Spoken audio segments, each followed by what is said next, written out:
Bueno chicos, comenzamos con este clip que hace referencia a subtema o preguntas de subtema. A grandes rasgos, de una forma bastante básica, podemos definir el subtema como aquello otro dicho en el texto o como aquello otro de lo que se habla en el texto. Podría parecer bastante burda la definición, pero pues es que en realidad no hay mucho que decir tampoco con respecto a su tema. También es una idea bastante intuitiva. Un texto va a hablar de muchas cosas, principalmente va a hablar de algo, su propósito principal o la idea principal, la tesis central del texto. Pero por otra parte, el texto va a hablar de muchísimas otras cosas que servirán de apoyo de la idea principal, pero estas ya son ideas un poquito más subordinadas. Es por eso que los textos, la mayor parte de ellos, si no es que todos en realidad, se dividen en párrafos. ¿Y para qué sirven los párrafos o cuál es la función de todos ellos? Los párrafos funcionan como familia. Sí, en este caso todos ellos son hermanos, pero cada uno de ellos tiene su forma o su familia aparte. De tal forma que cada párrafo se considera un bloque que te afirma una cosa relacionada con todo un conjunto, con toda una familia de temas, pero cada uno va a tener su propia familia o su propia casa. Como lo dije antes en el video de idea principal, decíamos con una analogía que cada párrafo va a tener su línea principal, su cabeza de familia. Es por eso que cada párrafo, aunque se conecta con un todo, con un conjunto, tendrá sus propias ideas, de tal forma que todos estos se desarrollan como subtemas. Bien, punto número uno, y esto lo señalé también antes, pero conviene señalarlo una y otra vez para que no se nos olvide, hay que saber clasificar el texto.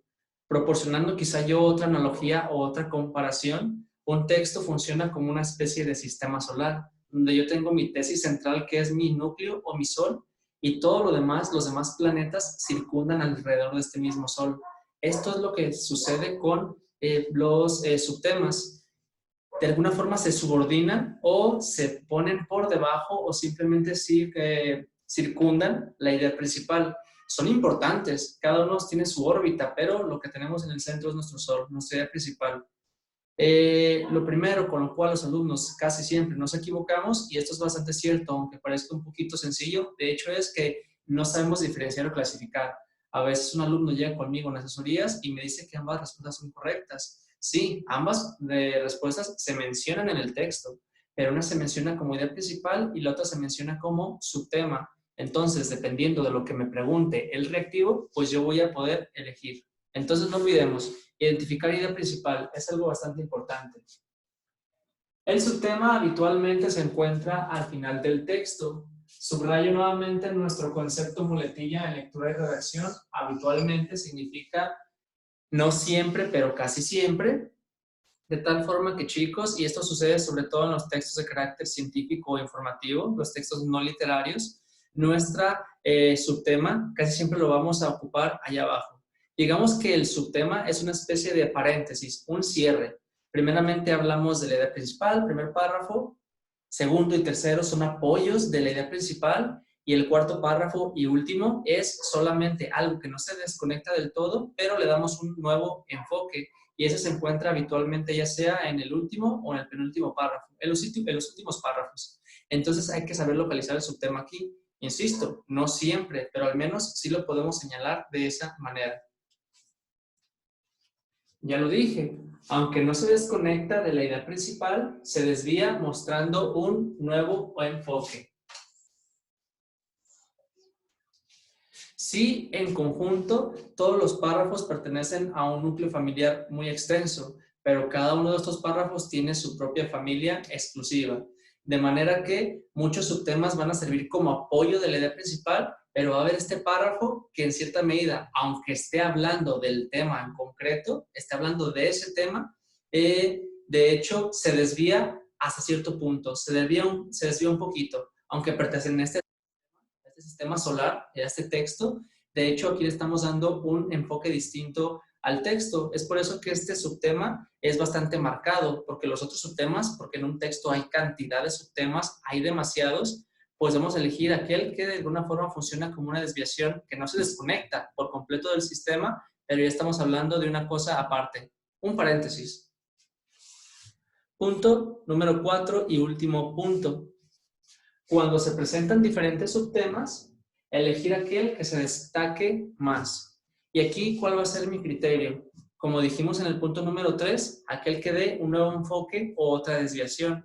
Pero también otro criterio también bastante certero es, bueno, de cantidad de subtemas que pueden existir en el texto, siempre hay que elegir aquel al cual se le abone más, es decir, aquel que tenga más líneas. Yo podría tener un subtema sobre un punto curioso sobre lo que estoy hablando y nomás darle una línea.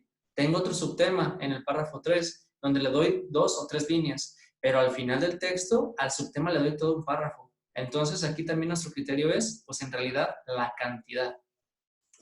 Antes de cerrar con este clip, chicos, quiero compartirles pantalla para señalarles un ejemplo de esto que estoy hablando. Aquí está. Esperen un segundo.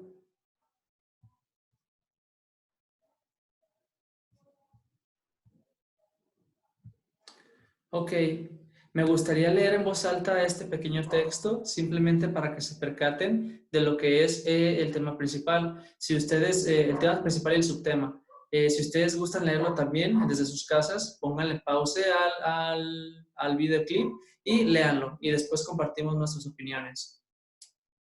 Bien, comienzo.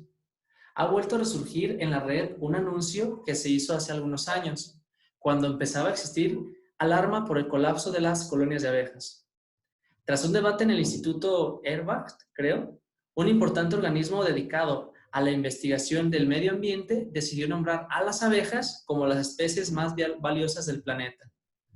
Esto es a lo que me refiero, chicos, con señalar en primera instancia conceptos clave. Abejas, aquí lo menciona, abejas, aquí lo menciona.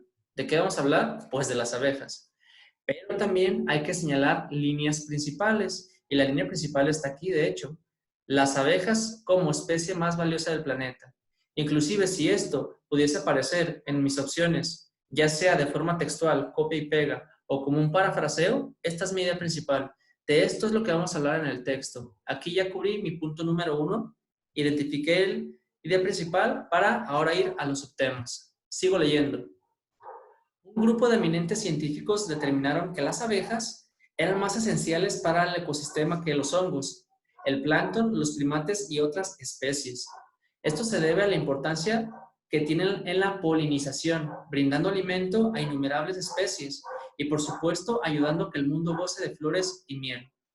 ¿Qué vamos a señalar como ideas principales dentro de este párrafo? Bueno, la importancia de las abejas dentro de la polinización. Insisto, párrafo número 1, tenemos la casa principal, la casa mayor. Tenemos la idea central, pero en el segundo párrafo aquí nos encontramos con un subtema, ¿verdad? Y mi subtema es la importancia de las abejas en la polinización. Pero ¿qué creen? Esto simplemente funciona como apoyo de lo dicho ya arriba. Es decir, ¿por qué las abejas son importantes o por qué son tan valiosas para el planeta? ¿Qué es lo que me afirmas principalmente? Bueno, en primer lugar, porque ayudan en la polinización. Esto es un subtema. ¿Es el subtema principal? No lo sé. Hay que terminar de leer. Unas 250,000 especies de plantas floridas dependen de las abejas. Además, las abejas incrementan la cosecha de numerosos frutos como las manzanas, las moras salvajes. Las abejas son simplemente las polinizadoras por excelencia. Otra vez podríamos decir que este tercer párrafo pertenece a la misma familia del segundo párrafo, porque de aquí, de hecho, menciono nuevamente el concepto de polinización y abono un poquito más en el concepto, porque digo que son importantes en los frutos, en las cosechas, de tal forma que segundo y tercer párrafo son apoyos directos de nuestro primer párrafo. Aquí yo digo, es la especie más importante del planeta. ¿Por qué? Porque polinizan. Segundo y tercer párrafo, subtemas. Vamos acá abajo. En la antigüedad, las abejas eran consideradas un animal divino. Zeus habría sido alimentado en una cueva por abejas. Una leyenda dice que también Platón, de bebé, fue alimentado por abejas y de ahí obtuvo su meliflua palabra.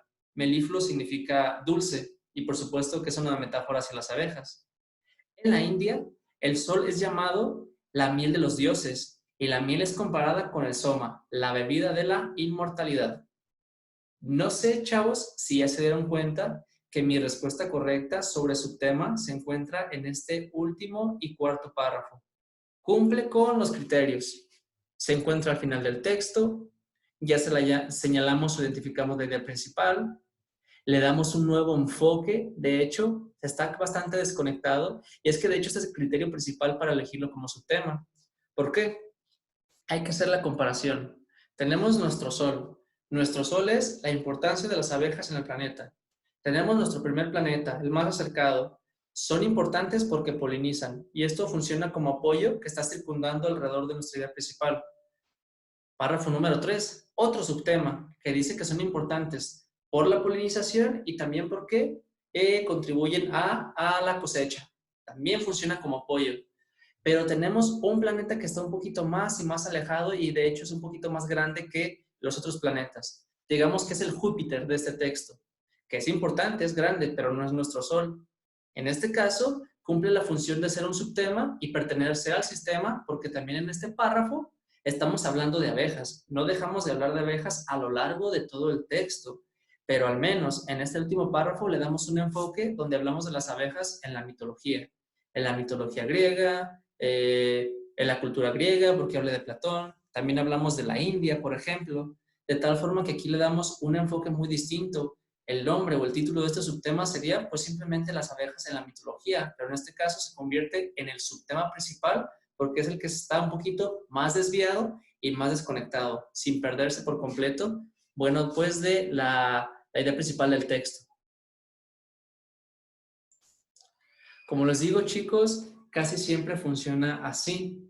Y me molesta mucho decir esto de casi siempre, pero esto podría considerarse una idea esencial de lectura y redacción que no podemos desconectar. Cada texto tiene su propia personalidad, de manera que cuando nos encontremos con un texto, en ocasiones sí vamos a encontrar tendencias, pero va a haber textos que son bastante particulares que nos tenemos que enfocar muchísimo más y ser un poco más comprensivos o darle mayor razonamiento al texto, porque quizás se puede desviar de estos puntos. Pero pues insisto, el examen en realidad, y les soy sincero, tampoco es nunca tan difícil. Así que podemos seguir estos señalamientos y tener buenos resultados.